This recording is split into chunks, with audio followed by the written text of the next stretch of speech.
Welcome to Corium Concepts, March 12th, 2023. Hopefully I can provide you some value today and you can leave a like and subscribe. Let's get into it. Core Nova, 11 days, 22 hours, and 55 minutes to go. Very excited to be heading out that way, getting all the final plans together here. Looking forward to meeting everybody that's been announced to be there so far, and I'm assuming we're probably going to hear some more announcements between now and then. It's coming quick, so keep posted and I'll let you know what I find out as I find it out. Don't forget, with the mainnet launch is also the snapshot for the airdrops for Corium, Sologenic, and XRP holders. And I thought I would just read this off the Sologenic medium.com page. Why is the XRP community included in this airdrop? Corium was built out of necessity by the Sologenic tokenization platform, and the XRPL has been key to this journey. The XRP ledger inspired many aspects of the Corium blockchain, and we'd like to keep the two blockchains side by side that complete one another and remain interoperable. For this reason, the first asset, other than IBC-based assets that will be bridged to the Corium blockchain, is the XRP and other tokenized assets on the XRPL. This interoperability allows these assets to fully utilize the power of the Corium blockchain and create more use cases by using smart contracts and smart tokens. In addition, by design, these assets will flow into Cosmo-based chains through the IBC. This will unlock many new opportunities for XRP, such as DeFi and innovative smart contracts-based dApps. So make sure you set your trust lines for the Xcore airdrop. It's going to be a fantastic opportunity for you to get a free token that's on a revolutionary blockchain, third generation layer 1 blockchain, and it's just getting airdropped to you, so you have nothing to lose, everything to gain. Core Heroes have been minted, so if you're on the whitelist and you haven't claimed yours yet, you head to Sologenic.org to the NFT market and you can claim your Core Heroes. I put a picture of mine on the title page there. There's one auction remaining for the Core Villains. Not too sure exactly how many they have left, but they usually do a handful of them. Looks like they did 6-7 here this week. Here's the what they went for. So there's one more chance to get yourself a Core Villain. That's the only way you're going to be able to be a part of the 285,000 plus Corium snapshot that's coming up. So very interesting project. Glad I got into it when I did. It's only my second NFT I ever purchased, and I'm really looking forward to how that all turns out. Heading over to the Testnet, just over 2 million blocks. Not much change today, still 115 validators. Everything's moving along as we would hope. And same with the audit, no change there. Same as it's been the last couple of weeks. Corium's bounced back a bit today, up 7% on the day. Sitting at 58.31, sitting a little higher on Sologenic. I think I've seen it at 61. Solo is up 1.35% today, down 19% on the week, coming in at 17.2 cents. Bitcoin moving a little sideways here today. It's at 22,343. And the USDC is back up to that dollar. It was at a dollar flat not too long ago, just below here now. So it has regained its peg for the most part. I'll dive into the headlines that contributed to that here today. The total crypto market cap just under 1 trillion now, so we'll be testing that 1 trillion level here shortly. Everything had a pretty positive boost on the news that we're about to get into. So 987 billion there. Gold sitting at $18.85, silver $20.82. DXY's pulled back a bit more at 103.75. Stably is bounced back to 91 cents. It was as low as 84 cents there yesterday, so it's starting to come back. Not much volume on the ledger here. You can see nobody's really dancing with that. And the Gate Hub, it's back to $1. Obviously, that's where the XRP ledger stablecoin volume's in at 171,000. The MMRI is continuing to slide back. Market's starting to move bullish again on the announcement here today Looks like the printer is going to keep on printing here for a while. So the Digital Perspectives and Digital Asset Investor, they were tweeting this 2 days ago by Meta Lawman. U.S. government's coordinated plan to asphyxiate the digital asset ecosystem continues apace. Now that Silvergate Bank and SVB have failed, many of the major players in crypto have shifted their liquidity over to Signature Bank, which of course puts a big fat target on the back of Signature Bank for bank regulators. If you care about the survival of crypto in the US, you might want to say a prayer for Signature Bank. Well, here we are today. Breaking: US says Signature Bank closed today by state authority. Bailout of depositors of both SVB and Signature Bank. Additional funding measures for other banks. So U.S. Department of Treasury today released the following statement. Today we're taking decisive actions to protect the U.S. economy by strengthening public confidence in our banking system. This step will ensure that the U.S. banking system continues to perform its vital roles of protecting deposits and providing access to credit to households and businesses in a manner that promotes strong and sustainable economic growth.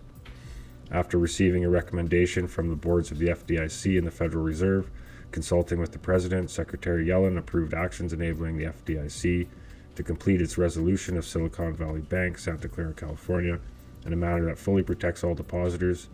Depositors will have access to all their money starting Monday, March 13th. No losses associated with the resolution of Silicon Valley Bank will be borne by the taxpayer. Sounds good. We're also announcing a similar systemic risk exception for Signature Bank, New York, which was closed today by its state chartering authority. All depositors of this institution will be made whole. As with the resolution of Silicon Valley Bank, no losses will be borne by the taxpayer. So we're trying to make the message out that this isn't a bank bailout, in short. Shareholders and certain unsecured debt holders will not be protected. Senior management has also been removed. Any losses to the Deposit Insurance Fund to support uninsured depositors will be recovered by a special assessment on banks, as required by law. Finally, the Federal Reserve Board on Sunday announced it will make available additional funding to eligible depository institutions to help assure banks have the ability to meet the needs of their depositors. This U.S. banking system remains resilient and on a solid foundation, in large part due to reforms that were made after the financial crisis that ensured better safeguards for the banking industry. Those reforms, combined with today's actions, demonstrate our commitment to take necessary steps to ensure that depositors' savings remain safe. Well, it's going to be interesting because this was like a $25 billion package, and the last number I see that the banks were saying they had a $640 billion shortfall, so I don't think this Band-Aid is going to cover the wound too well. Canada's top banking regulator takes temporary control of Silicon Valley Bank's Canadian branch. Spokesperson said following the collapse of California-based lender and ensuing market instability. Superintendent of Financial Institutions Peter Routledge also issued a notice declaring he will seek permanent control of the assets and request Canada's Attorney General apply for an order to wind down the company. Superintendent took this action to preserve the value of the assets held at the branch. They also pointed out that there's they don't accept Canadian deposits at this branch.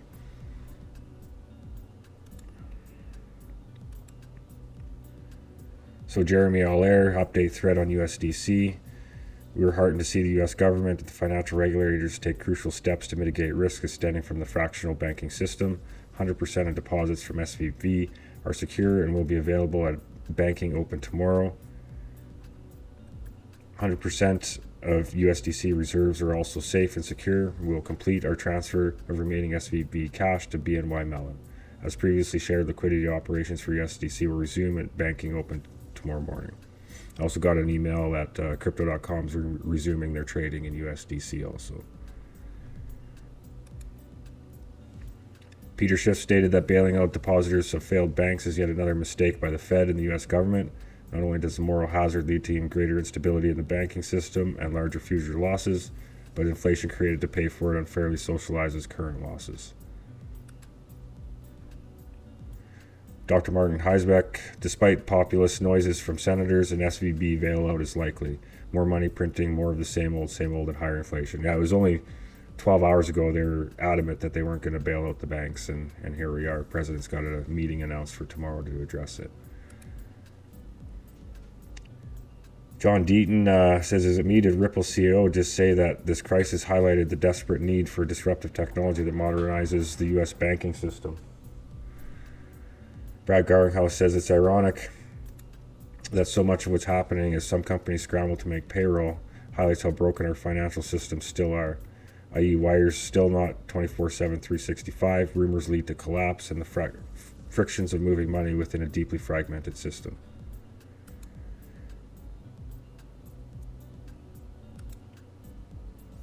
Ripple also released today, CBDCs will help monetize the world of finance by enabling established financial institutions to power new opportunities. This report explores CBDC benefits like expanding access to financial services.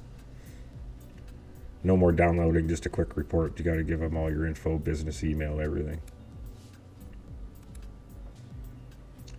Coinholder tweeted out, as traditional financial systems continue to falter, interest in decentralized blockchain ecosystems is growing. By removing the intermediaries and using transparent, secure cryptographic protocols, decentralized networks offer greater financial security and autonomy. And that's where Solo and Corium come in. So moving in tomorrow, across the ocean here, First Republic Bank gets funding boost from Fed, JP Morgan. So that's supposed to be the third one to fall here tomorrow, so we'll see what happens with that. And Digital Perspectives shared this from Jake Travinsky. The closure of Silvergate, SVB, and Signature create a huge gap in the market for crypto-friendly banking. There are many banks that could seize this opportunity without taking on the same risks as these three. The question is if banking regulators will try and stand in the way. So it's going to be interesting to see, how bad they want to fix this, or if this is just some talk to kick the can down the road somewhere. The markets overseas aren't responding well to it. The markets are sink on jitters of U.S. bank crisis.